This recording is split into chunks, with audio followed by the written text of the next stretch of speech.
నమస్తే, స్వతంత్ర న్యూస్కు స్వాగతం. నేను మీ రాజమౌళి. తెలంగాణ రాష్ట్రంలో 3 నెలల్లో స్థానిక ఎన్నికలు నిర్వహించాలని హైకోర్టు ఆదేశాలతో రాజకీయ రగడ రాచుకుంది. గతేడాది జనవరితోనే గ్రామ సర్పంచి పాలకవర్గం గడువు ముగిసింది. అంటే 17 నెలలుగా పాలకవర్గం లేకుండా గ్రామ పంచాయతీలు కొనసాగాయి. దీంతో స్థానిక సంస్థల ఎన్నికలు నిర్వహించాలని 6 పిటిషన్లపై నిర్వహించిన న్యాయస్థానం ఇవాళ తీర్పు వెలువరించింది. 3 నెలలుగా స్థానిక సంస్థల ఎన్నికలు పూర్తి చేయాలని కూడా హైకోర్టు ప్రభుత్వంతో పాటు రాష్ట్ర ఎన్నికల సంఘాన్ని ఆదేశించింది. కోర్టు ఆదేశాలతో స్థానిక ఎన్నికల్లో బీసీలకు 42% రిజర్వేషన్ ఉన్నట్ట లేనట్ట, గత ప్రభుత్వం ఏం చేయబోతుంది? ఇలాంటి ప్రశ్నలతో ఇవాటి మిడ్ డిబేట్ కార్యక్రమం మొదలు పెడదాం. కార్యక్రమంలో ముందు మనతో పాటు ఉప్పల్ లక్ష్మణ్ విశ్లేషకులు ఉన్నారు. అదేవిధంగా షాముల్ కార్తిక్ గారు కాంగ్రెస్ రాష్ట్ర నాయకులు ఉన్నారు. మరొక 2 జన్ అవుతారు. ముందుగా లక్ష్మణ్ గారు నమస్తే అండి. చెప్పండి. గత 17 నెలలుగా ఇంతవరకైతే ఎప్పుడైనా కానీ స్థానిక సంస్థల ఎలక్షన్లు అంటే ప్రభుత్వం ముందస్తు చర్యలో భాగంగా తీసుకుంటే, కానీ 2024 జనవరి 21 నుంచి ముగిసిన నేపథ్యంలోనే ఇప్పటి వరకు కూడా ఎలక్షన్ ప్రక్రియకు పోలేదు. కానీ బీసీలకు 42% ఇస్తారా లేరా అనేది మాత్రం ఒక కొట్టుమిట్టాడుతుంది. దీనిపై ఎలా చూడొచ్చు సార్? ఇప్పుడు హైకోర్టు ఆర్డర్ ఇచ్చిన తర్వాత ఇంకా అది ఆపాలి అంటే సుప్రీంకోర్టుకి వెళ్తేనే తప్ప ఆపే అవకాశం లేదు. 3 నెలల లోపల జరపాలి. మీరు అన్నట్టు రిజర్వేషన్స్ సంగతి ఏంటి? బీసీలకు మొన్ననే కులగణన చేశారు. చేసిన తర్వాత చాలా స్పష్టంగా 42% మేము రిజర్వేషన్లు స్థానిక సంస్థల ఎన్నికల్లో కల్పిస్తాము అని చెప్పారు. అది అంటే ముఖ్యమంత్రి గారే స్వయంగా చెప్పారు ఆ విషయాన్ని. చెప్పినప్పుడు ఇంకా ఇప్పుడు ప్రాసెస్ చేయాలి అంటే ప్రభుత్వం అనుకుంటే చేయడానికి ఒక నెల రోజుల లోపల పూర్తి చేయొచ్చు రిజర్వేషన్ల ప్రక్రియను. ఎందుకంటే దాదాపు 12,769 గ్రామాలు గ్రామ పంచాయతీలకు ఎన్నికలు జరగాలి తెలంగాణలో. సో వాటిలో 42% రిజర్వేషన్, అలాగే ఎస్సీ ఎస్టీల రిజర్వేషన్స్ అన్ని కూడా చేయడానికి అవకాశాలు ఉన్నాయి. మామూలుగా ముందు ఎస్సీ ఎస్టీ రిజర్వేషన్లు ఉన్నాయి, ఇప్పుడు ప్రత్యేకంగా బీసీ రిజర్వేషన్లు చేయాల్సి వస్తుంది. బీసీ రిజర్వేషన్లు 42% చేయడానికి ఇంకా జనాభా సేకరణ అంటే ఇప్పుడు మనం కుల గణన చేపట్టినప్పుడే జనాభా సేకరణ జరిగింది. అంటే ఎంతమంది ఉన్నారు, ఏ కులానికి సంబంధించిన వాళ్ళు ఒక్కొక్క ఇంట్లో అని చెప్పి.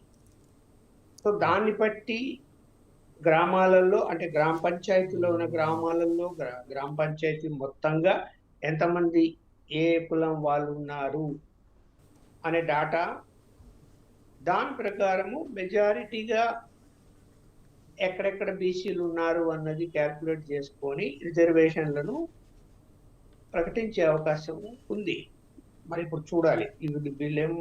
వీళ్ళే అఫిడవిట్లో మాకు 2 నెలలు టైం కావాలా అంటే కోర్టు ఇచ్చింది. అందువలన ఆ 2 నెలల లోపల అంటే 1 నెల లోపల ముందు రిజర్వేషన్ల ప్రక్రియ అయిపోయి నోటీస్ వచ్చి తర్వాత నెక్స్ట్ మంత్లో అంటే ఎన్నికలు కంప్లీట్ చేయాల్సి వస్తుంది. అందువల్ల చేస్తారని నేను అనుకుంటున్నాను. మళ్ళీ సుప్రీంకోర్టుకు అప్పీలుకు పోయే పరిస్థితి ఉండకపోవచ్చని. కానీ రాజకీయంగా ఆలోచిస్తారు కదా ఎవరైనా కూడా. ఎందుకు రాజకీయంగా ఆలోచిస్తారంటే పార్టీల పరంగా ఎన్నికలు జరగకపోయినప్పటికీ కూడా లెక్క వేసుకుంటారు. పార్టీల పరంగా ఎవరు పోటీ చేశారు, ఒక ఊర్లో ఉంది, ఆ ఊర్లో మా పార్టీ తరఫున ఎవరు, ఇతర పార్టీల తరఫున ఎవరు అన్నది అక్కడ లెక్క వేసుకుంటారు. లెక్క వేసుకున్నప్పుడు ఏమవుతుంది అంటే 17 నెలలు ఇప్పుడే జాప్యం చేశారు ఎన్నికలు జరపకుండా. సరే పార్లమెంట్ ఎన్నికలు వచ్చాయి అని ఒక కారణంతో కొంతకాలం గడిపారు. ఇప్పుడు కోర్టు ఆదేశించిన తర్వాత ఒక మార్గం లేదు. ఇప్పుడు ఎన్నికలు జరపాలి అంటే మరి మనము ఎన్ని గెలవగలుగుతాము? గ్రామీణ ప్రాంతాల్లో వ్యతిరేకత ఉందా, లేకపోతే అనుకూలంగా ఉన్నారా? ఇప్పుడు మనం ఏవైతే స్కీమ్లు అమలు చేస్తున్నామో అవి పనిచేస్తున్నాయా లేదా, రైతు భరోసా కానీ మిగతా అన్ని కూడా ఏవేవైతే ఉన్నాయో వాళ్ళు మామూలుగా ప్రకటించిన దానికంటే కూడా, అంటే ఎన్నికల ముందు, అసెంబ్లీ ఎన్నికల ముందు ప్రకటించినటువంటి అన్ని కూడా అమలు చేయలేదు, కొన్ని జాప్యం అయ్యాయి. సరే, ఆర్థిక కారణాలు కూడా ఉండొచ్చేమో. కానీ మరి గ్రామ పంచాయతీలకు నిధుల విషయంలో ఇక్కడ ఒక చిన్న మాట చెప్పాలి. కేంద్రం నుంచి వచ్చే నిధులు అప్పుడు ముందు రాష్ట్రాలకు ఇచ్చి రాష్ట్రము గ్రామ పంచాయతీలకు పంపించేది. ఇప్పుడు అలా కాకుండా కేంద్రమే డైరెక్ట్ గా, ఎందుకంటే రాష్ట్రాలు అవి వాడుకుంటున్నాయి, గ్రామ పంచాయతీలకు ఇవ్వటం లేదు అనే కారణంగా అవి నేరుగా గ్రామ పంచాయతీలకే నిధులను ట్రాన్స్ఫర్ చేస్తున్నది సెంట్రల్ గవర్నమెంట్. వాళ్ళ ఫండ్స్ ఏవైతే ఉన్నాయో అది కొంత రిలీఫ్ అయ్యింది గ్రామ పంచాయతీల్లో. ఆ నిధులు వస్తున్నందువల్ల అభివృద్ధి చేయడానికి ఇబ్బంది లేకుండా, లేకపోతే రాష్ట్ర ప్రభుత్వం చుట్టూ తిరగటం, ఆలస్యం కావటం, ఇవన్నీ జరిగేది. మరి దీన్ని ఎంతవరకు ఇప్పుడున్న మనకు కనపడేది కాంగ్రెస్, బీఆర్ఎస్, బీజేపీ, 3 పార్టీలు. దీన్ని ఎంతవరకు బీజేపీ ఎన్కాష్ చేసుకుంటుంది? అసలు బీజేపీకి నెట్వర్క్ ఉందా లేదా అన్ని గ్రామాల్లో? బీఆర్ఎస్ పార్టీ అంటే నెట్వర్క్ ఉంది, మనం సందేహించాలి. ఎందుకంటే గతంలో ఎన్నికలు జరిగాయి, ఫేస్ చేశారు, ఆ నెట్వర్క్ మనకు అనిపిస్తున్నది. కాంగ్రెస్ పార్టీ కూడా ఎప్పటి నుంచో పార్టీ ఉంది, పార్టీ కార్యకర్తలు ఉన్నారు కాబట్టి వాళ్ళకు కూడా ఏం ప్రాబ్లం ఉండకపోవచ్చేమో. మరి పోటాపోటీ నడుస్తుంది అని అనుకుంటున్నాను నేనైతే. రైట్.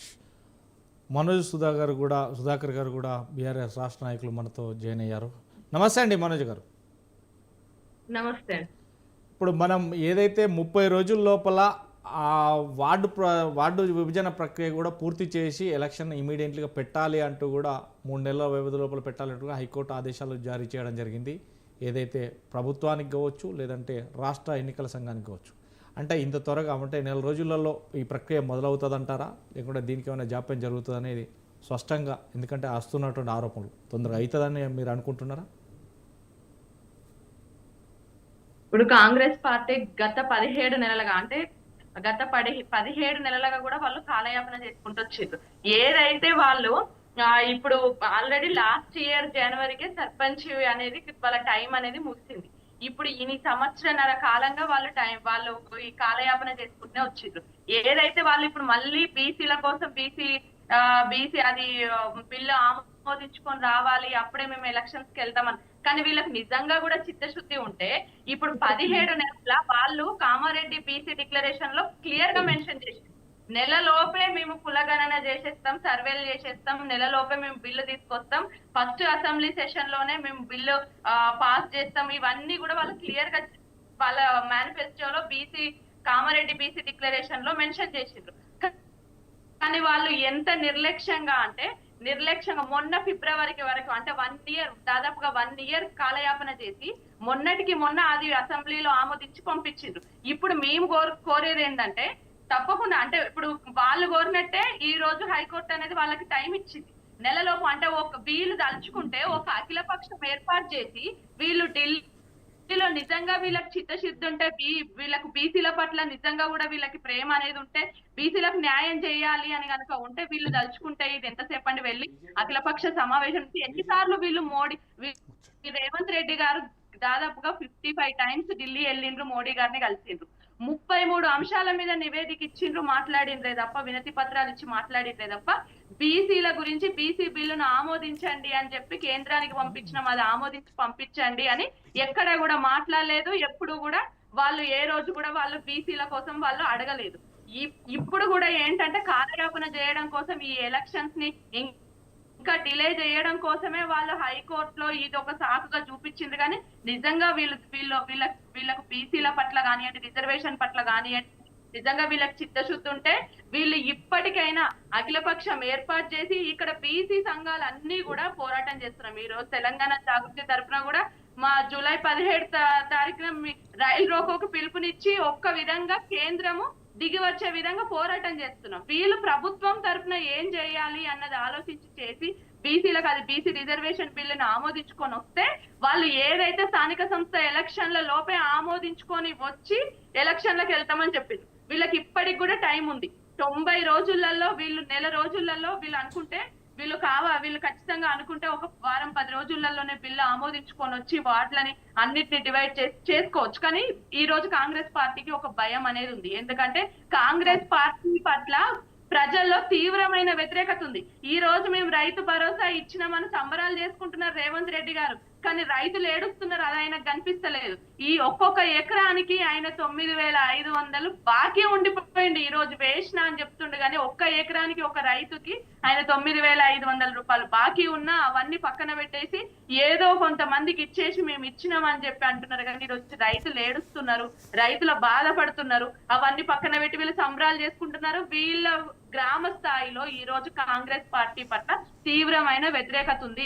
ఆ విషయం కాంగ్రెస్ పార్టీ కూడా తెలుసు. అందుకే ఈ రోజు వీళ్ళు ఎలక్షన్లని డిలే చేసుకుంటా కాలయాపన చేసుకుంటూ వస్తున్నారు. ఖచ్చితంగా కూడా ఈ సర్పంచ్ ఎలక్షన్ లో కాంగ్రెస్ పార్టీకి బుద్ధి చెప్తారు. బీజేపీ కూడా ఇకనైనా, ఎందుకంటే 2 బిల్లులని ఇక్కడ అసెంబ్లీలో ఆమోదించి కేంద్రానికి పంపించిన, ఇప్పటికైనా కూడా తెలంగాణ బీజేపీ నాయకులు ఇప్పటికైనా వాళ్ళు ఒక స్టాండ్ తీసుకొని వాళ్ళందరూ వెళ్ళి కేంద్రం మీద ఒత్తిడి తీసుకొచ్చి, ఎందుకంటే 2 మినిస్టర్లు ఉన్నారు తెలంగాణ నుండి. వాళ్ళు అనుకుంటే వాళ్ళు బీసీలకు న్యాయం చేయాలనుకుంటే తప్పకుండా ఆమోదించుకొని వచ్చి ఈ స్థానిక సంస్థల ఎలక్షన్ లో 42% రిజర్వేషన్లతోనే ఎలక్షన్లకు వెళ్తే బాగుంటది అని చెప్పి మేము బీఆర్ఎస్ పార్టీ తరఫున కోరుకుంటున్నాము, తెలంగాణ ప్రజలు కోరుకుంటున్నాం. రైట్. వీరేంద్ర బాబు బీజేపీ రాష్ట్ర నాయకులు కూడా మనతో జూమ్లో కనెక్ట్ అయ్యారు. వీరేంద్ర బాబు గారు నా వాయిస్ వినబడుతుందండి? ఎస్. మొత్తం మీద ఎవరైతే ఇప్పటి వరకు కూడా గత 30 రోజులలో ఈ వార్డు విభజన ఇమీడియట్లీ జరపాలి ఖచ్చితంగానే చెప్తున్నారు. ఏదైతే కార్తిక్ గారు ఎట్లా చూడొచ్చు అంటే, మనం ఇప్పుడు ఏదైతే ఈ 30 రోజుల లోపల వార్డు విభజన జరిగి ఈ 2 నెలల్లోనే స్థానిక సంస్థల ఎలక్షన్స్కి పోవాలి అంటే కాంగ్రెస్ పార్టీ ఇప్పటికే కొంతవరకు మాత్రం కాంగ్రెస్ పార్టీ అధ్యక్షుడు కూడా చెప్పారు, 42% బీసీ రిజర్వేషన్ ఇచ్చే ముందుకెళ్తాం, అప్పటి వరకు ఎలక్షన్కి పోము అనేది అధ్యక్షులు మాట్లాడుతున్నమాట. అంటే కాంగ్రెస్ పార్టీ ఎలా చెప్తుంది? సరే, ఈరోజు కాంగ్రెస్ పార్టీ 42% రిజర్వేషన్ ఇవ్వడానికి చిత్తశుద్ధిగా ఉంది అని చెప్పడానికి వీళ్ళకి ఇంకేం నిదర్శనం కావాలి, ఎట్లా రుజువు చేయాలనో మరి వాళ్ళన్నా చెప్తానన్నా దాని ప్రకారం అన్నా చేయడానికి కూడా మేము సిద్ధంగా ఉన్నాం. అయితే ఈరోజు మేము కామారెడ్డి గురించి మాట్లాడినప్పుడు మిత్రులు మాట్లాడినారు. కామారెడ్డిలో మేము ఏదైతే చెప్పినామో కులగణన చేస్తామని చెప్పినాం, కులగణన చేసి చూపించినాం. ఆ కులగణన చేసినప్పుడు మీరు ఆ కులగణనలో ఎక్కడ పాల్గొన్నారు, దానికి మీరు కులగణనలో మీ డీటెయిల్స్ ఇవ్వలేదు సార్ అంటే, నాకు అఫిడవిట్లో ఉంది, పోయి అఫిడవిట్లో ఎలక్షన్ కమిషన్ ఆఫ్ ఇండియా దగ్గర తెచ్చుకోండి అని అన్నారు. ఇంతకన్నా హేయంగా మాట్లాడిన వాళ్ళని ఈరోజు వచ్చి కులగణన గురించి దాని గురించి మాట్లాడే నైతిక హక్కే లేదు. ఈరోజు కులగణన గురించి సభలో చర్చ పెడితే ఆ చర్చలో పాల్గొన్నటువంటి వీళ్ళు ఈరోజు కులగణన గురించి ఎట్లా మాట్లాడతారు సార్, నాకు అర్థం కాదు. కాబట్టి ఒకవేళ చట్టం చేస్తేనేమో చట్ట ప్రకారం 42% ఇవ్వడానికి కాంగ్రెస్ పార్టీగా ప్రజాప్రభుత్వం సిద్ధంగా ఉంది. లేదు, ఒకవేళ కుదరలేదు, సెప్టెంబర్ 30 వరకు కూడా అట్లా దానికి చట్టబద్ధత కలగలేదంటే మేము శాసనసభలో ఛాలెంజ్ చేసినాం. ఆ ఛాలెంజ్ ఏంది, 42% మా పార్టీగా మేము ఇస్తామని చెప్పినాం. అట్లా మీరు కూడా ఇవ్వండి అని చెప్పి ఛాలెంజ్తో పాటు సలహా కూడా ఇచ్చినాం. దానిపైన స్పందించాలన్నటువంటి వీళ్ళు బీసీలపైన ఎక్కడా కూడా ఇసుమంతా కూడా ప్రేమ కానీ వాళ్ళపైన ఇంత కూడా దయలేనటువంటి బీఆర్ఎస్ పార్టీ ఎక్కడ కూడా మన బీసీల గురించి మాట్లాడనేకూడదు. కాబట్టి ఏంటి, ఈరోజు 12,000 పైచిలకు గ్రామ పంచాయతీలు ఉంటే గత ప్రభుత్వము 10 సంవత్సరాలకు కలిపి ఒకటే రిజర్వేషన్గా నిర్ణయించినటువంటి సందర్భాన్ని కూడా మనం చూడొచ్చు.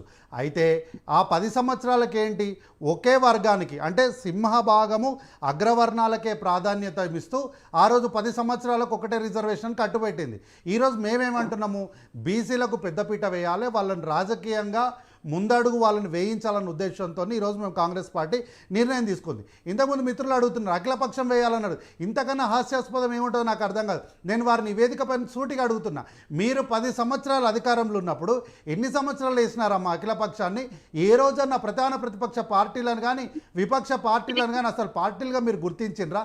శాసనసభలో మీరు మాత్రమే మీరు మాత్రమే సభ్యులు, వేరే వాళ్ళు ఎవరు కూడా సభ్యులు కాదు అన్నట్టు వ్యవహరించినటువంటి మీరు ఈరోజు అఖిలపక్షం కావాలని అడగడం నిజంగా బాధాకరమైనటువంటి విషయం. ఇంకో విషయం ఏంటి, నిన్నగాక మొన్న అఖిలపక్షం వేసినప్పుడు మీరు వచ్చిన వాళ్ళు ఎవరు, వచ్చినప్పుడు ఏం మాట్లాడారు, దానిపైన ఎందుకు వాకౌట్ చేసినారు, రావాల్సినటువంటి వాళ్ళు ఎందుకు రాలేదు అన్న ప్రశ్నకు సమాధానం మరి చెప్పడానికి మీరు సిద్ధంగా ఉంటే చెప్పండి. రెండో విషయం ఏంటి, మీరేదో రైలు రోకో నిర్వహించినారు కాబట్టి ఈరోజు గ్రామ పంచాయతీలకు ఎన్నికలు వస్తున్నాయని అంటారు. ఇంతకన్నా హాస్యాస్పదం ఇది కూడా ఉండదు అసలు.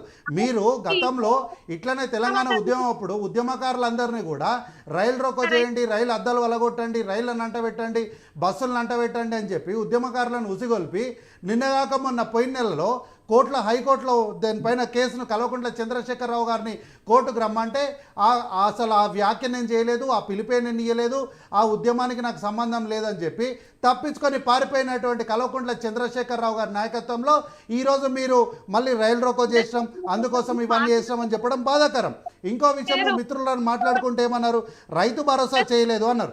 సరే, ఇట్లానే గతంలో కూడా రైతు భరోసా చేయలేదు, రైతు భరోసా వేయలేదు అని ఇట్లానే వీళ్ళు మాట్లాడితే, రుణమాఫీ చేయలేదని మాట్లాడితే మేము చాలా పారదర్శకంగా మేము రుణమాఫీ రైతులకు చేసినాం కాబట్టి, మాకు ధైర్యం ఉంది కాబట్టి, మాకు చిత్తశుద్ధి ఉంది కాబట్టి మేము గోడలపైన వేసినాం సార్. ఏ ఊర్లో ఎంతమందికి రుణమాఫీ జరిగిందో మేము గోడలపైన వేసినాం. కావాలంటే మీరు సాక్ష్యంగా కూడా నేను చూపిస్తున్నా, చూడొచ్చు. ఒకటి ఉదాహరణగా చూపిస్తున్నా. లేదంటే మీరు వస్తారా, మరి ప్రధాన విపక్ష పార్టీలు వస్తాయా, రండి మీ వేదికగా నేను తీసుకెళ్తా, ఛానల్లో ప్రజలకు లైవ్లో చూపిద్దాం. మేము గోడలపైన రాష్ట్రం. మీరు కూడా రుణమాఫీ చేశారు కదా, 10 సంవత్సరాల్లో ₹1,00,000 రుణమాఫీని ఎన్నిసార్లు చేశారు?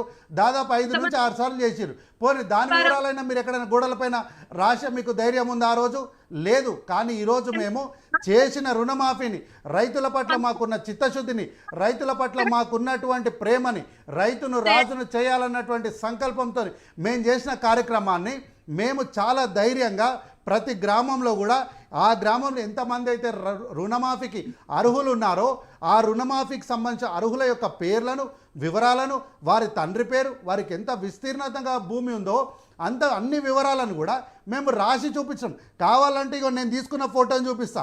ఇది దేవరకద్ర నియోజకవర్గంలో నేను కురుమూర్తి దేవస్థానంకి వెళ్ళినప్పుడు నేను దారిలో కనిపించిన వాల్పేపర్ని ఫోటో తీసుకొని వచ్చిన.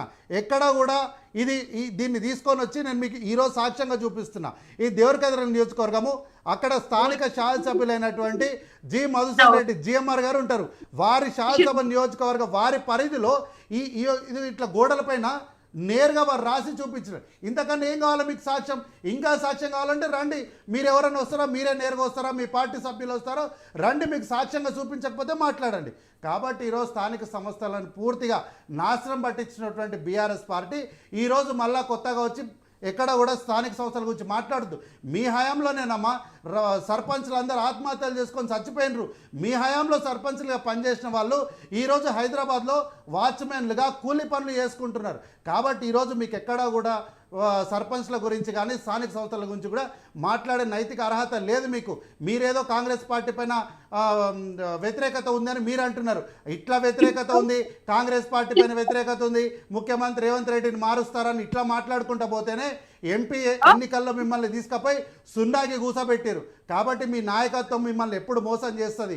మీ నాయకత్వం, బీఆర్ఎస్ పార్టీ నాయకత్వము బీజేపీతో అంటగాగుతూ తమకు ఆత్మాహుతి దాడి చేసుకొని మిమ్మల్ని మరోసారి మోసం చేయడానికి మీ పార్టీ అధినాయకత్వం సమాయత్తం అవుతుంది. కాబట్టి ముందు ఆ విషయాలను తెలుసుకోవాలని చెప్పి మీకు ప్రధానంగా విజ్ఞప్తి చేస్తున్నా. రైట్ వీరేంద్ర బాబు గారు, ఒక్క నిమిషం మనోజ్ గారు మీ దగ్గరకు వస్తాం మరొకసారి. వీరేంద్ర బాబు గారు, గత 17 నెలలుగా లోకల్ బాడీ ఎలక్షన్లకు సంబంధించి ఇప్పటివరకు జరగలేదు. కానీ ఇప్పుడు హైకోర్టు ఉత్తర్వులతో మాత్రం ఇటు కదులుతుంది. మొత్తం మీద ఒక గ్రామాలలో మాత్రం ఒక నెలకొన్నటువంటి సందిగ్ధం, ఎప్పుడు ఎలక్షన్లా అని చూస్తున్నారు. ఇప్పుడు ఎలక్షన్లు 42% బీసీ రిజర్వేషన్ ఇచ్చినాకే మేము ఎలక్షన్లకు వెళ్తామని ఒక దిక్కు కాంగ్రెస్ పార్టీ చెప్తుంది. అంటే దీన్ని ఎలా చూడొచ్చు?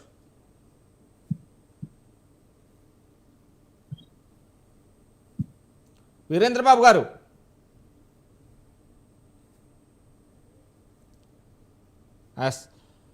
మనోజ గారు ఈ రోజు చాలా మాట్లాడుతున్నారు అన్న.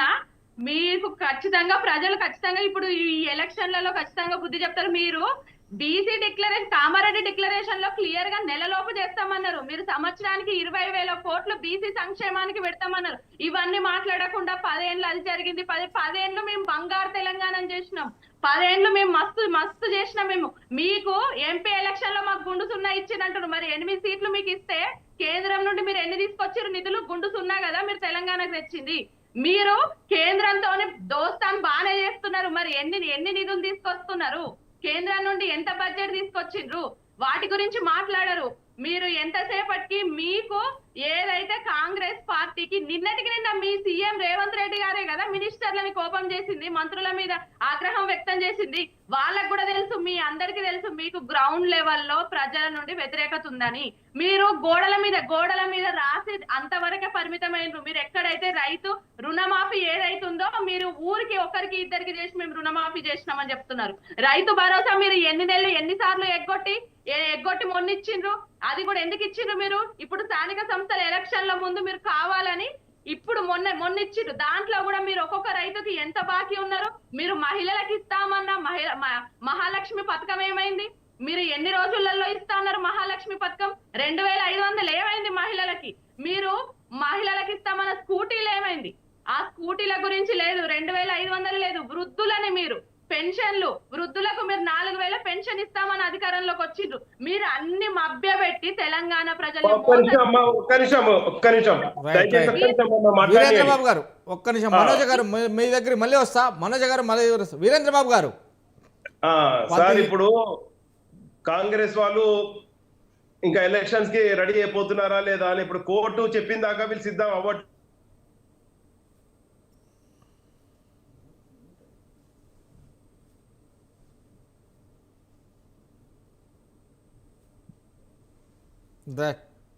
మనోజ గారు మీరు కంటిన్యూ చేయండి. హలో సార్, మీ వాయిస్ వినడట్లేదండి. మీ వాయిస్ వీరేంద్ర గారు మీ వాయిస్ వినడట్లేదు.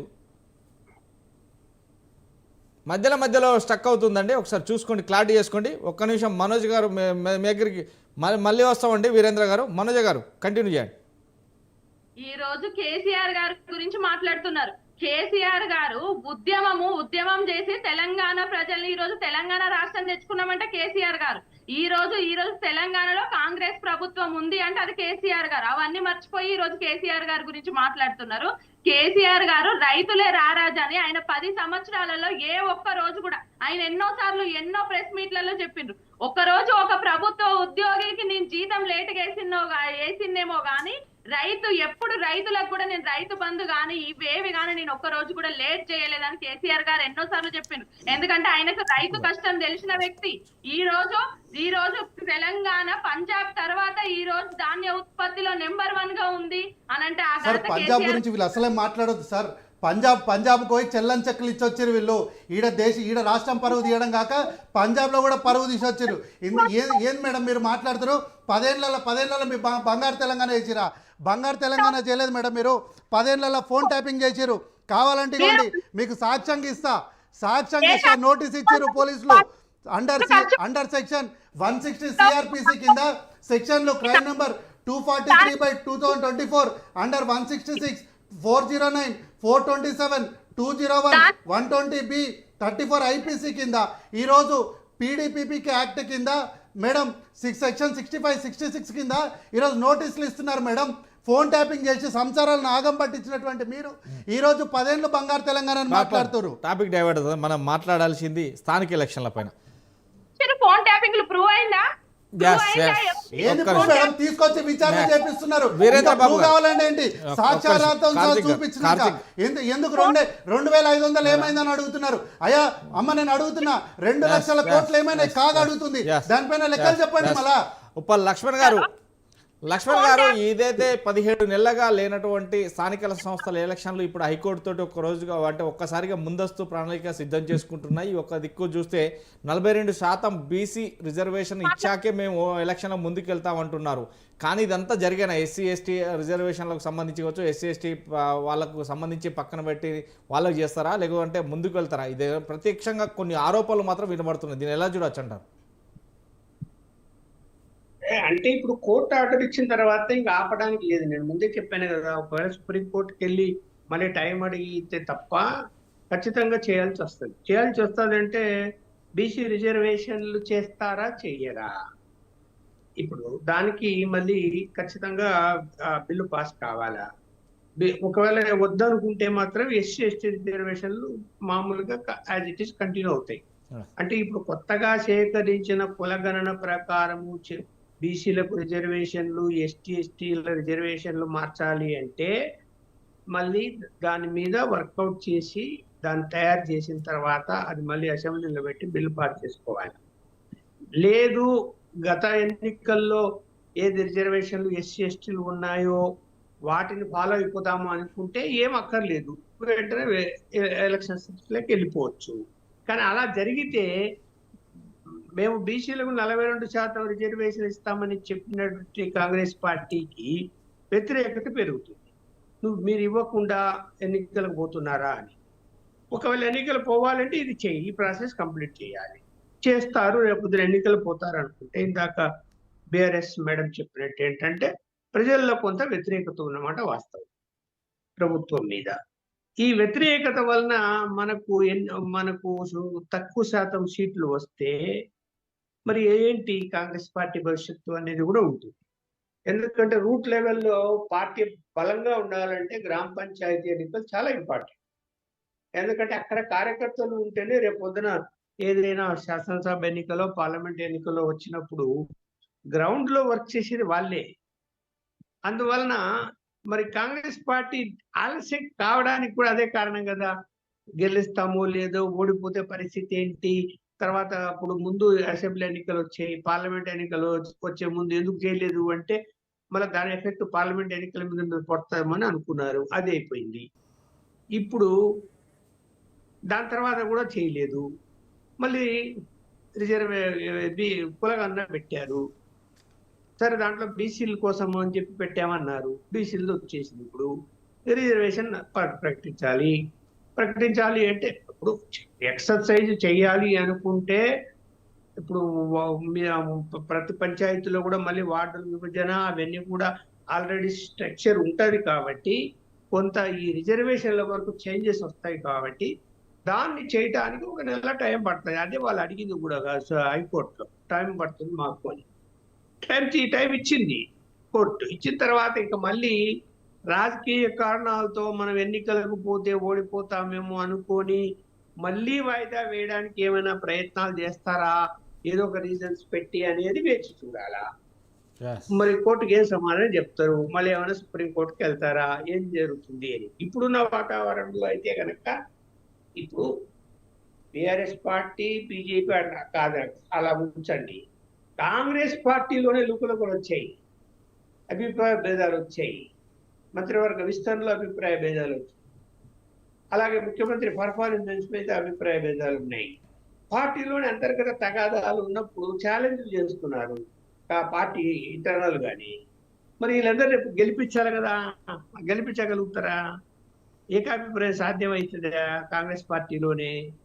ఆ పట్టుదల పెరుగుతుందా పెరగదా? పెరగాలి అంటే అధిష్టానం ఇంటర్వ్యూ కావాలి. చాలా మందికి అన్యాయం జరిగింది అని కాంగ్రెస్ వాళ్ళు వాదిస్తున్నారు. చూసాం కదా, మన గాంధీ భవన్ దగ్గరికి వచ్చి ధర్నాలు చేశారు, గొడవ పెట్టుకున్నారు. మళ్ళీ వాళ్ళందరూ పనిచేస్తారా చేయరా? మాకే పదవులు ఇవ్వలేదు అనేది ఒకటి అసంతృప్తి ఉంది, మంత్రి పదవులు రాలేదని కొంతమందికి అసంతృప్తి ఉంది. మరి ఇవన్నీ కలగలుపుకున్నప్పుడు ఏం చేయగలుగుతారు అన్నది ఇంకా వాళ్ళు సమీక్ష చేసుకొని పార్టీ ప్రభుత్వము మరి ఎన్నికలకు పోతారేమో అని అనుకుంటున్నా నేను. మరి ఏం పోతారా పోరా అన్నది చూడాలి. రైట్. వీరేంద్ర బాబు గారు సార్ వాయిస్ క్లియర్ కదా సార్? మీది మధ్యలో మీట్ అవుతుందా, కొద్దిగా చూసుకోండి. ఏదైతే 30 రోజులలో మొత్తం మీద 30 రోజులలో ప్రక్రియ మొదలు పెట్టాలి, విభజన అంటే ఒక్కొక్కటి క్రోడీకరించుకోవాలి. మొత్తం మీద ఏదైతే నెల రోజుల లోపలనే ఆ గ్రామంలో వార్డులను విభజించుకొని చేసుకోవాలి అని చెప్తున్నారు. నెల రోజులైంది.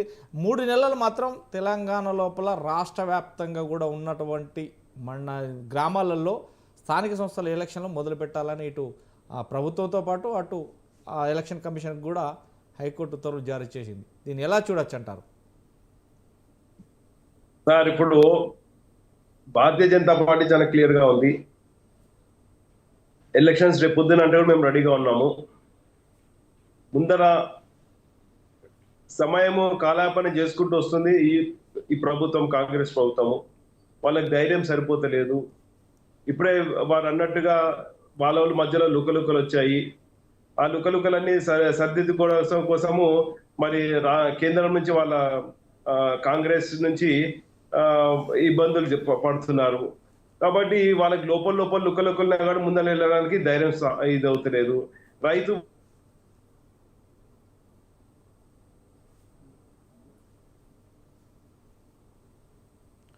రైట్, మీరు ఫోన్లో కూడా వివరించవచ్చు. మీరు ఫోన్లో వివరించండి.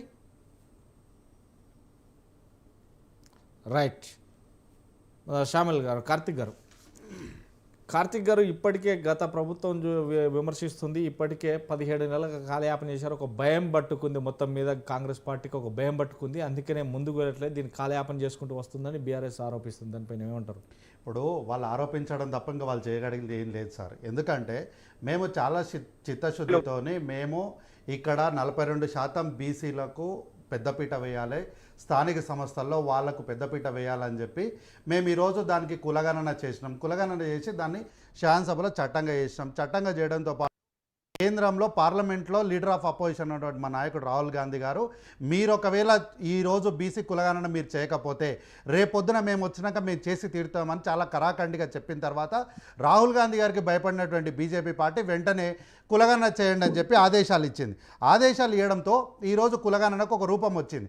మేమేం చెప్పినాము, ఒకవేళ చట్టంగా కాలేకపోతే కాంగ్రెస్ పార్టీగా మేము 42% సీట్లు ఇస్తామని చెప్పినాం.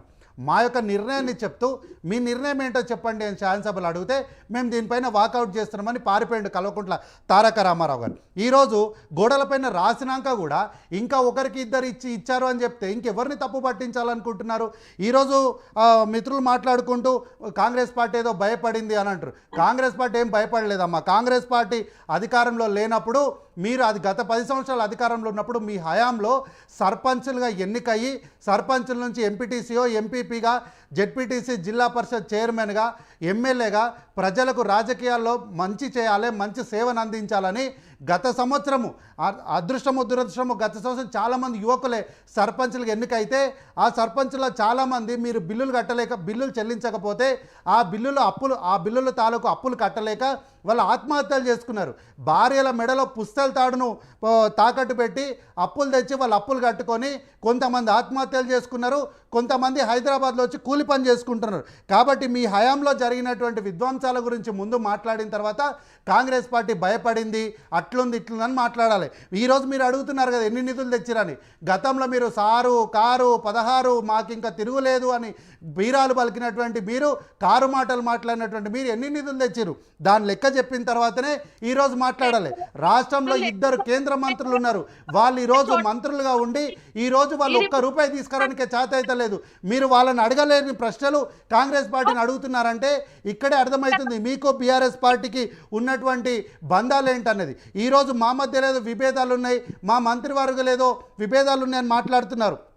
అయితే మిత్రులకు మీ ద్వారా చెప్తున్నా సార్, మా దగ్గర ఉన్నటువంటి అంతర్గత విషయాలన్నీ పార్టీలో ఉన్నటువంటి లుకలుకలన్నీ బీజేపీ వారు కూడా మాట్లాడుతున్నారు.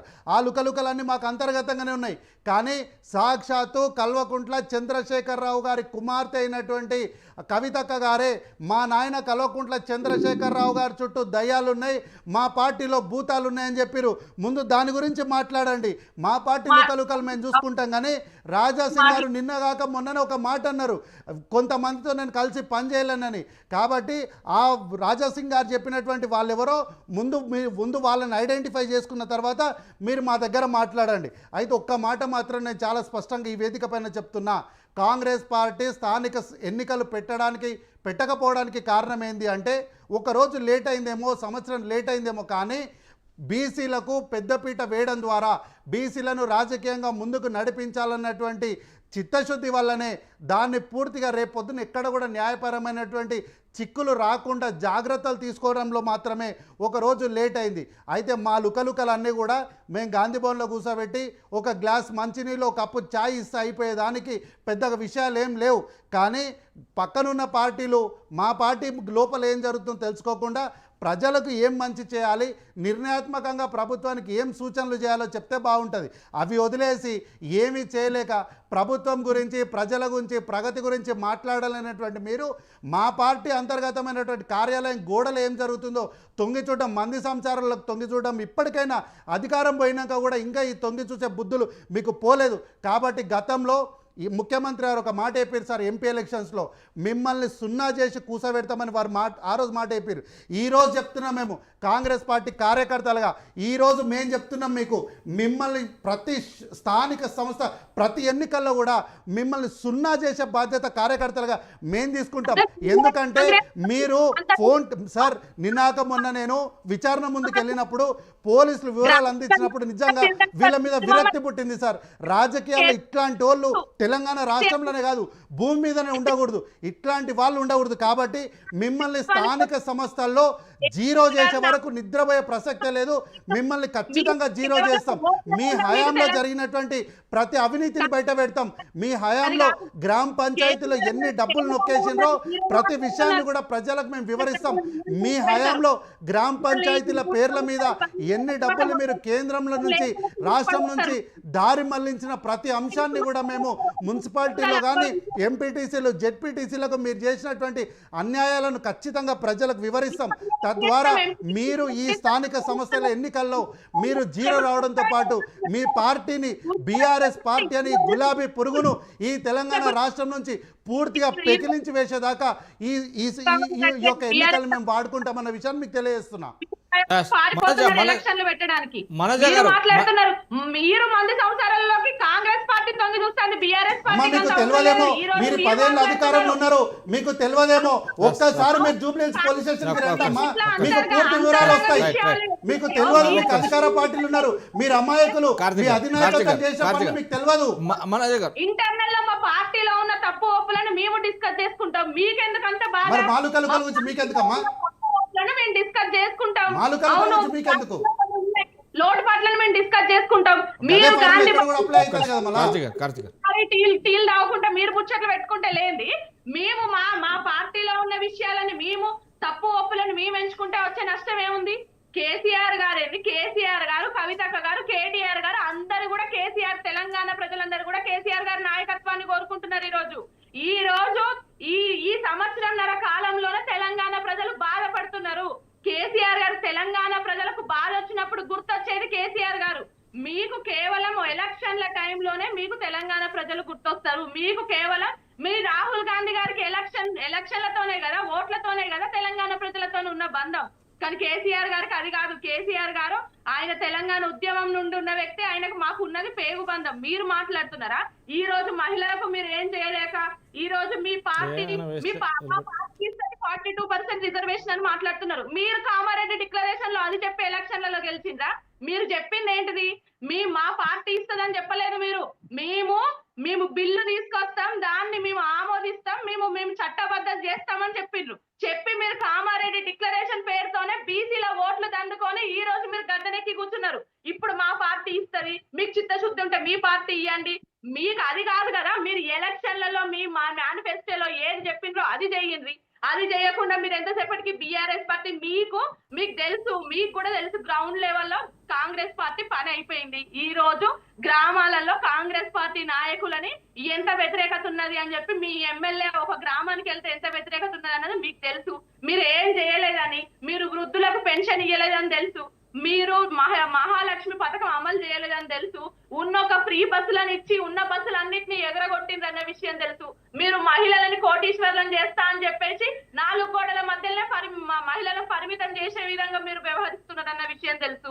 ఇవన్నీ తెలిసి ఇంత వ్యతిరేకత ఉన్నదని ఇవన్నీ కప్పిపుచ్చుకోవడానికి ఏదో బీఆర్ఎస్ పార్టీ మీద, అవును బీఆర్ఎస్ పార్టీ కరెక్ట్ ఉంది, మీరు చేయండి, మీరు 42% మీరు ఆ బిల్లుని ఆమోదించే తీసుకొచ్చే మీరు అంత మీకు చిత్తశుద్ధి ఉంటే మీరు ఎన్నిసార్లు ఢిల్లీ వెళ్ళి మీ సీఎం గారు ఎన్నిసార్లు బీసీ రిజర్వేషన్ బిల్లు కోసం కొట్లాడారు ఢిల్లీలో, బీసీ మినిస్టర్ ఎన్నిసార్లు వెళ్ళారు ఢిల్లీకి, ఇవన్నిటి గురించి మాట్లాడరు. మీకు కేవలం ఈ ఎలక్షన్లని కాలయాపన చేయడానికి ఇదొక సాకు. మీరు కావాలనుకుంటే మీ పెద్దన్న అని చెప్తారు. మేము ఏ రోజు మేము మోడీ గారిని మా పెద్దన్న అని చెప్పుకోలేదు. మీరు మా పెద్దన్న చిన్నన్న అని మాట్లాడుతున్నారు కదా, మీ పెద్దన్న దగ్గర నుండి ఎన్ని నిధులు తీసుకొచ్చిండ్రని మేము బీఆర్ఎస్ పార్టీకి అడుగుతున్నాం. దానికి సమాధానం చెప్పకుండా 10 ఏళ్ల నుండి మీరు ఎన్ని తీసుకొచ్చిండ్రు? మీ పెద్దన్న అని చెప్పలేదు కదా, మీరు పెద్దన్న అని చెప్పిండ్రు. మీరు మొత్తం మాకు మొత్తం ఫ్రెండ్షిప్ ఉండాలి. అప్పుడే ఆ ఫ్రెండ్షిప్ తోని మీరు ఎన్ని చేసిండ్రు? ఈ రోజు పోలవరం ఈ రోజు గోదావరి నీళ్ళని ఏం చేస్తున్నారు మీరు? తెలంగాణ ప్రజలకు ప్రతి విషయంలో కాంగ్రెస్ పార్టీ ఆ 60 సంవత్సరాల అన్యాయమే చేసింది. ఇప్పుడు ఈ సంవత్సరాల కాలంలో కూడా తెలంగాణ ప్రజలకు అన్యాయం చేసుకుని వస్తున్నారు. ఇదంతా కూడా గ్రహిస్తున్నారు తెలంగాణ ప్రజలు. అందుకే మీకు వ్యతిరేకత ఉన్నది. మీరు కేసీఆర్ గారి పేరు కాదు కదా, కేసీఆర్ గారి గురించి మాట్లాడేది కూడా లేదు. ఎందుకంటే 10 సంవత్సరాలు ఎట్లున్న తెలంగాణ, ఇప్పుడు ఎట్లున్న తెలంగాణ అనేది తెలంగాణ ప్రజల్ని అడిగితే, ఒక రోడ్డు మీదకి వెళ్ళి ఒక అవ్వను తాతను అడిగితే చెప్తారు మీ చరిత్ర ఏందన్నది. ఇప్పుడు ఈ రాబోయే ఎలక్షన్లలో మమ్మల్ని కాదు కూర్చోబెట్టేది, మిమ్మల్ని కూర్చోబెడతారు. కాంగ్రెస్ పార్టీని మొత్తం తూడ్చి పడేస్తారు. గ్రామ స్థాయిలో మీకు ఎట్లాంటి ఒక్క సర్పంచ్ సీట్ కూడా రాకుండా మిమ్మల్ని తూడ్చి పడేస్తారు ప్రజలు. చూసుకుంటారు. మనోజ గారు, లక్ష్మణ్ గారు, మొత్తం మీద ఏదైతే ఇప్పుడు గడిచిన 17 నెలల నుంచి చూస్తే, ఏదైతే 3 నెలల లోపల తెలంగాణ రాష్ట్రం లోపల స్థానిక సంస్థల ఎలక్షన్స్కు పోతే కనుక ఈ ఎఫెక్ట్ అనేది ఈ 3 పార్టీల మీద పడనుందా? 2028 స్థానిక ఎలక్షన్లకు సంబంధించి, స్థానిక ఎలక్షన్లకు సంబంధించి ఈ 28 ఏదైతే ఎమ్మెల్యే ఎలక్షన్ల పైన పడనుందంటారా ఈ ఎఫెక్ట్? చూడొచ్చు అట్లా? అంటే ఇప్పుడు అసెంబ్లీ పార్లమెంట్ ఎన్నికలకు సమయం చాలా ఉంది కాబట్టి ఇప్పుడు ఈ ఎన్నికలు జరిగితే దీని ప్రభావం అప్పటి వరకు ఉంటుంది అంటే ఉండే అవకాశాలు ఏమి ఉండవు. అప్పటి పరిస్థితులు అప్పుడు ఉంటాయి ఏంటి అనేది. ఇప్పుడు ఇమీడియట్ గా ఎన్నికలు ఏంటి? ఇప్పుడు వీటి తర్వాత మళ్ళీ మున్సిపల్ ఎలక్షన్ జరగాలి, అలాగే జిల్లా పరిషత్ ఎన్నికలు, మండల పరిషత్ ఎన్నికలు జరగాలి. వాటి మీద కొంత ప్రభావం ఉంటుంది. అదే ఒకదాని తర్వాత ఒకటి. ఎందుకంటే స్థానిక సంస్థలలో ఇవి అయిపోయినాక కదా, మళ్ళీ మున్సిపాలిటీ అయిపోయినాక జిల్లా స్థాయి అయిపోయినాక మండల స్థాయి, ఇవన్నీ కూడా చేస్తే ఒకవేళ కనుక మళ్ళీ నియోజకవర్గ ఎలక్షన్లు 2028లో స్టార్ట్ అవుతాయి కాబట్టి దాని మీద ఎఫెక్ట్ పడనుందా? అది ఇప్పుడు ఎన్నికల ప్రభావం అన్నది మళ్ళీ జరిగేటువంటి మండల జిల్లా పరిస్థితి వాటి మీద పడుతుంది. ఎందుకంటే ఎన్ని గ్రామాలకు సంబంధించి ఏంటివి కదా, మున్సిపాలిటీలు అంటే పట్టణాలకు సంబంధించి, ఇవి గ్రామ పంచాయతీల ఎన్నికలంతా గ్రామాలకు సంబంధించి, వాటికి సంబంధించి మండల ఎలక్షన్స్, జిల్లా పరిషత్ ఎన్నికలు, గ్రామ పంచాయతీల ఎఫెక్ట్ వాటి మీద పడకుండా ఎలా ఉంటుంది? మెజారిటీ స్థానాలు ఎవరు గెలుచుకోగలుగుతారో రేపొద్దున వాళ్ళు అడ్వాంటేజ్ తీసుకుంటారు.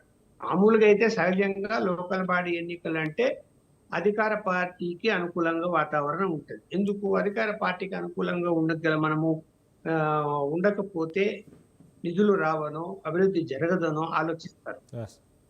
ఇది పార్టీలకు అతీతంగా జరుగుతుంది కాబట్టి అలాంటి ఆలోచన చేస్తారు.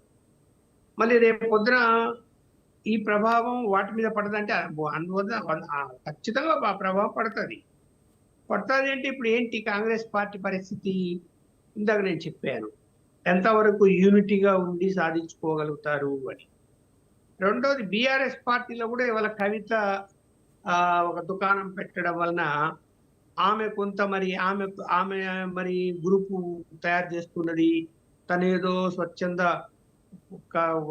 సంస్థ ద్వారా నేను రాష్ట్రం మీద పోరాడతా అంటే అభివృద్ధి మీద పోరాడతాను, ప్రజల సమస్యలు పట్టించుకుంటాను. రేపు పొద్దున ఆమె కూడా అక్కడ బీఆర్ఎస్ పార్టీ అభ్యర్థి ఉన్నా కూడా ఆమె తరపున ఒకరు నిలబడ్డారు. అప్పుడు పరిస్థితి ఏంటి? బీఆర్ఎస్ పరిస్థితి ఏంటి? అది కాంగ్రెస్ పార్టీకి అడ్వాంటేజ్ అవుతుంది కదా, కొన్ని చోట్ల బీజేపీకి అడ్వాంటేజ్ అవుతుంది కదా. మరి ఎవరికి ఆమె అడ్వాంటేజ్ తీసుకురావాలని అనుకుంటున్నది? పోనీ ఈలోగా ఏమైనా కుటుంబం సమస్య పరిష్కారం అయిపోతుందా వాళ్ళ మధ్య అంటే చూడాలి ఏం జరుగుతుందో. ఇంత తక్కువ కాలంలో ఏం చేస్తారో చూడాలి. వీరేంద్ర బాబు గారు, ఇలాంటి అంటే స్థానిక సంస్థల ఎలక్షన్స్ గడిచిన ఈ 3 నెలల లోపల మాత్రం స్టార్ట్ అవుతున్నాయి అంటారు. అంటే దాన్ని మా బీజేపీ పార్టీ ఎలా చూడబోతుంది? బీజేపీ చాలా క్లియర్ స్టాండ్ లో ఉంది. ఎప్పుడు ఎలక్షన్స్ వచ్చినా రెడీగా ఉంది సార్. Waiting for elections. ప్రజలు ఒకసారి టిఆర్ఎస్ కి అవకాశం ఇచ్చారు, ఒకసారి కాంగ్రెస్ కి అవకాశం ఇచ్చారు. రెండు దొందుగానే మరి ఈ ప్రజలకి ఈ విధంగా ఎన్ని ఇబ్బందులు చేయాలో అన్ని ఇబ్బందులు చేస్తున్నారు. ఇచ్చిన హామీలు నెరవేర్చలేదు. మరి అరాకొరి నిధులతో నడిపిస్తున్న రాష్ట్రము. రిటైర్మెంట్ అయిన వాళ్ళ బెనిఫిట్లు ఇంతవరకు కావట్లేదు. అటు హెల్త్, ఆధార్ కార్డులు మన పెన్షన్లు ఇవ్వట్లేదు, రేషన్ కార్డులు ఇవ్వట్లేదు. మరి ఏ విధంగా మరి రాష్ట్రాన్ని ముందరకు తీసుకెళ్తాము? రైతు భరోసా ఇచ్చారన్నారు. రైతు భరోసా ఎంతమందికి ఇచ్చారు వాళ్ళకి తెలుసు. మేము దాన్ని అడిగితే దాని కోపము. సో ప్రజలంతా క్లియర్గా ఉన్నారు. పిల్లలు ఈవెన్ ఓటర్లు కూడా రెడీగా ఉన్నారు. రేపు ఎలక్షన్స్ అంటే చేస్తారు, వీళ్ళకి మంచి గుణపాఠం తీరుస్తారు. వీరు అనుకుంటున్నారేమో మేము తెలంగాణ తీర్చిదిద్దామని అనుకుంటున్నారు, కానీ నట్టేట ముంచారు. ప్రజలు పాపము మోసపోయినారు. కాబట్టి వీళ్ళకి దీంట్లోనే తెలిసిపోతుంది. మరి రేపు రానున్న జిహెచ్ఎంసీ ఎలక్షన్స్ లో కూడా వీళ్ళకి శూన్యం అనేది నెంబర్ వస్తుంది. ఏదో సీఎం గారు ప్రకటనలు చెప్పుకుంటున్నారు, నేను అది చేసేసినా ఇది చేసినా, కానీ ప్రజలకి అసలు ఇచ్చిన హామీలు ఏవైతే హామీలు ఒక్కరు నెరవేర్చలేదు. కాబట్టి నేను ఒకటే చెప్తున్నా, కోర్టు ఆదేశాలు ఇచ్చింది కాబట్టి వీళ్ళు పెట్టాలని ప్రయత్నిస్తున్నారు తప్ప అసలు వీళ్ళ ఎలక్షన్స్కి వెళ్ళడానికి భయం పట్టుకుంది. ఎలక్షన్స్ ఇప్పట్లో ఉండొద్దనే వీళ్ళ ఆలోచనతో వీళ్ళు ఇవన్నీ కాలయాపన చేస్తున్నారండి. మొత్తం మీద ఇప్పుడు కార్తిక్ గారు, ప్రతి ఒక్కరిని చూసినా కానీ ఎలక్షన్స్ మాత్రం ముందుకు వెళ్తారా లేదా కాంగ్రెస్ పార్టీ ముందుకు వెళ్ళే ప్రమాదం పొంచి ఉన్నదే అనేది భావన లోపల మాత్రం ఆపుతున్నారు అనేది మాత్రం ప్రతి ఒక్కరూ అలాగనే ఆరోపిస్తున్నారు. దాన్ని మీరు ఏమంటారు? ఇక్కడ లేదు సార్. ఏంటంటే ఈ రోజు కోర్టు ఫైనల్గా ఏంటి, కోర్టు ఒక ఆర్డర్ ఇచ్చింది.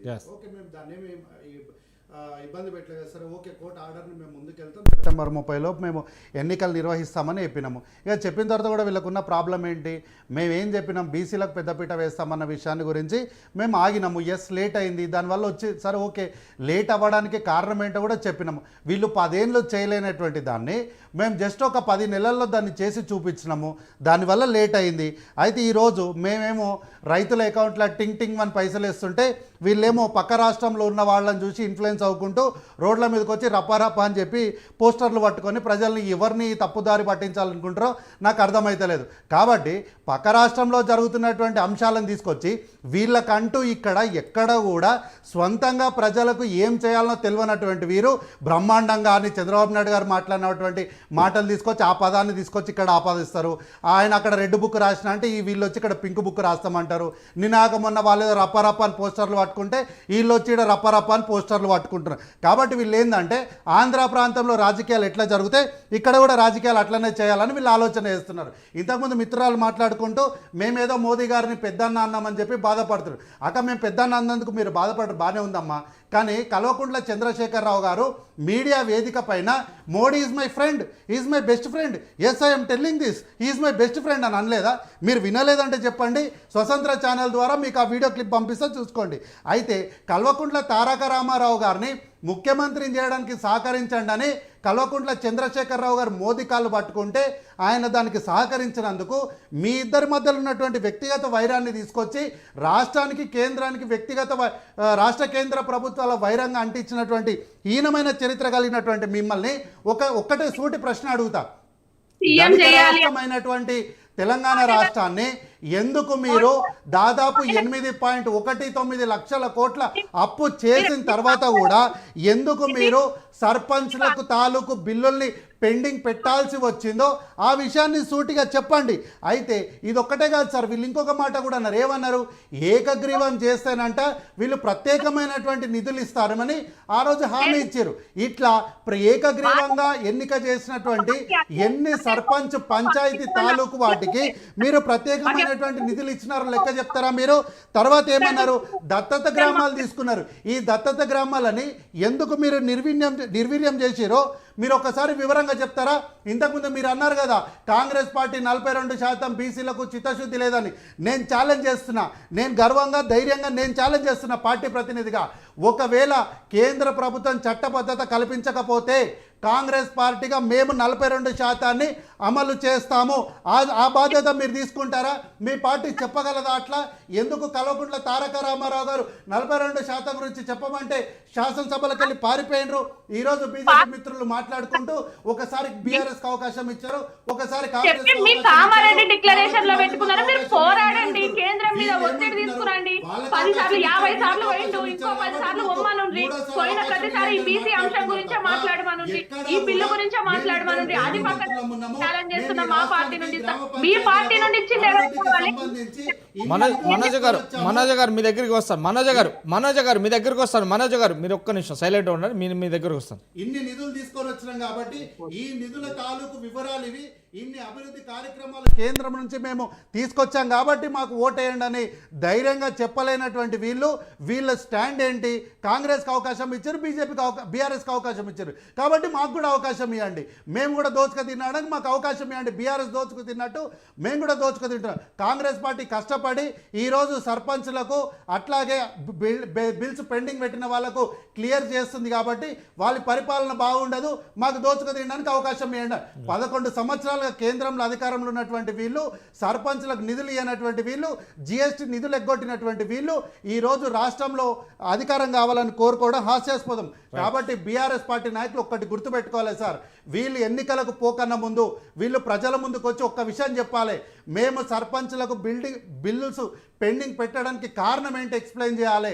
అట్లాగే దత్తత తీసుకున్న గ్రామాలు ఎందుకు నిర్వీర్యం అయిపోయినాయో ప్రజలకు ఎక్స్ప్లెయిన్ చేయాల్సిన అవసరం ఉంది. కాబట్టి ఇవన్నీ చెప్పిన తర్వాతనే వీళ్ళకి ఎలక్షన్స్ ఓటు అడిగే హక్కు ఉంటుంది. రైట్ మనోజ గారు ఏదైతే ఒక్క నిమిషం మొత్తం మేము మాట్లాడిన తర్వాత ఏదైతే ఇప్పుడు కాంగ్రెస్ పార్టీ కూడా ఆరోపిస్తుంది, గతంలో చూస్తే కనుక ఏదైతే గ్రామ పంచాయతీల్లో మాత్రం నిర్వీర్యం చెందారు, ఏ గ్రామ పంచాయతీకి నిధి ఇవ్వలేదు, చాలా వరకు కూడా ఆస్పదంగా ఉన్నది. మొత్తం ఒక్కొక్క గ్రామ పంచాయతీ లోపల సర్పంచ్ కూడా అప్పులు చేసి కూడా తిరిగారు. ఈ నేపథ్యంలోనే వాళ్ళు ఒక్కసారి కూడా గ్రామ పంచాయతీలు నిధులు ఇవ్వలేదు, కేంద్ర ప్రభుత్వం నిధులు ఇచ్చిన వాటిని కూడా దారి మళ్లించారు అంటున్నారు. కానీ ఇప్పుడు కాంగ్రెస్ పార్టీ స్పష్టంగా చెప్తున్నాం, మేము 42% మొత్తం మీద బీసీలకు రిజర్వేషన్ అయిన తర్వాతనే ఎలక్షన్కు ముందుకెళ్తాం, ఈ 3 నెలల్లో ఖచ్చితంగా ఎలక్షన్ ముందు పెడతాం, ఎలక్షన్ చేపిస్తామని కాంగ్రెస్ పార్టీ ఆరోపిస్తుంది. దీనిపైన ఏమంటారు చెప్పండి. వీళ్ళు కాంగ్రెస్ పార్టీ చేసేటి అన్ని ఆరోపణలు మాత్రమే. మేము ప్రతిసారి ఇప్పుడు వాళ్ళే చెప్తున్నారు కదా సర్పంచ్లని, అదే సర్పంచ్లను అడుగుదాం. ఎంత గ్రామాలని ఎంత అభివృద్ధిగా చేసిందంటే ఈ రోజు దేశంలో మన తెలంగాణ నుండి గ్రామ పంచాయతీలు అవార్డులు తీసుకోలేదా? ఈ రోజు ప్రతి గ్రామ పంచాయతీకి రైతు వేదికలను కట్టుకోలేదా? అది కేసీఆర్ గారు కాదా?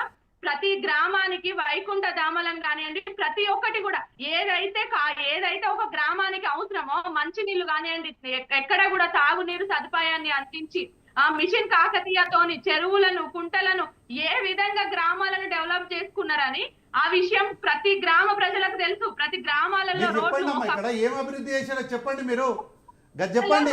క్రీడా ప్రాంగణాలు అని చెప్పారు సార్, వీళ్ళు క్రీడా ప్రాంగణాలని ఒక బోర్డు పెట్టి దానిపైన డబ్బులు దొంగతనం చేసినటువంటి వీళ్ళు ఏం మాట్లాడతారు అసలు? క్రీడా ప్రాంగణాలు అని చెప్పి డబ్బులు దొంగేశారు. చూడండి, 10 సంవత్సరాలలో గ్రామాలలో ఒక రోడ్లు ఏ విధంగా మేము వేసినాం, రోడ్లను చూడండి, రైతు భవనాలను చూడండి. మీరు ప్రతిదీ ఒక గ్రామాన్ని ఈ రోజు ఎంత సుందరీకరణ చేసిండ్రు కేసీఆర్ గారు. నిధులు ఇవ్వలేదని ఎవరు చెప్తున్నారు? నిధుల డ్రగ్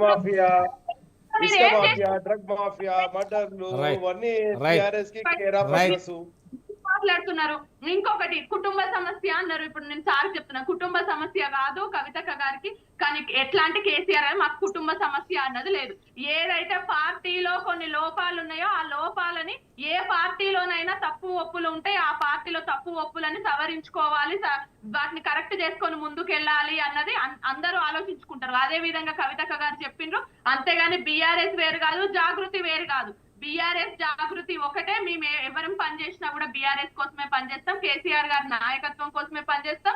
ఈ రోజు వేరే సపరేట్ క్యాండిడేట్లు అంటూ ఉండరు. బీఆర్ఎస్ ఏ క్యాండిడేట్ సార్ ఏ క్యాండిడేట్ అయితే పెడతారో ఆ క్యాండిడేట్ కే మేము అందరం వర్క్ చేస్తాం. జాగృతి మొత్తం మీద మిడ్ డే డిబేట్ లో పాల్గొన్నటువంటి ఉప్పల్ లక్ష్మణ్ గారికి, అదే విధంగా